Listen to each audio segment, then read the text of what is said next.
Well guys, the Rotten Tomatoes score for Marvel's She-Hulk Attorney at Law is officially in. And it's pretty high, as I think most people expected it to go.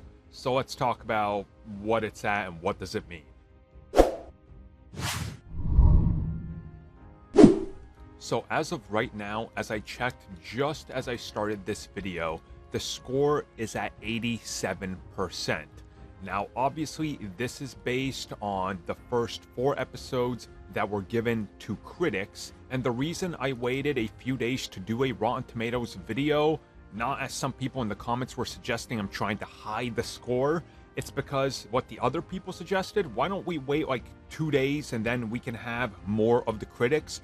So instead of basing it on 80 that were there on the first day when the reviews went up, now we can base it on 336, which is close to the final amount of reviews that we're gonna get. If there's a few more, again, that could change it downwards or upwards, but generally we're there in the final home stretch of all the reviews.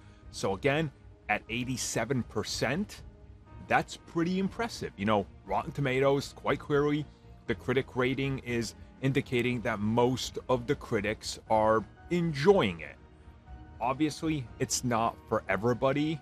It's not a series that I think, most people that are just expecting a typical MCU series are going to get that out of it. And that's reflected in some of the reviews.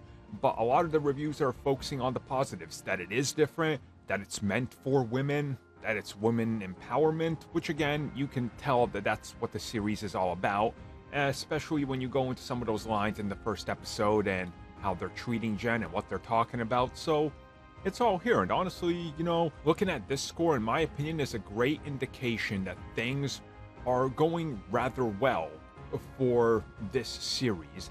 And unless they completely fumble at the end and there's some revisions that are made, which again, it does happen. Some people do, update their reviews, which then reflects on Rotten Tomatoes. I think it's generally going to stay in the higher 80s, maybe fall down to an 85.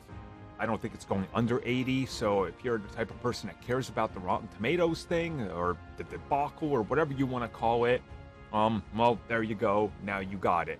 And quite obviously, I think the big thing here that most people will notice is now they can slap that Rotten Tomatoes certified fresh and all that all over it, which a lot of films tend to do. Let's be real. Once you get that, it kind of is now a worldwide, recognized logo. So they can slap that onto a poster in the critics' spots or whatever they're going to put out for the series. So overall, pretty good for Marvel. And I guess I'll mention it one more time. The audio commentary is out for any member of the channel. So even if you're a member at the lowest tier, you still get the first episode. Go check it out. Join us. We discuss a lot of the things in this episode that we thought were good and some of the bad. So there you go.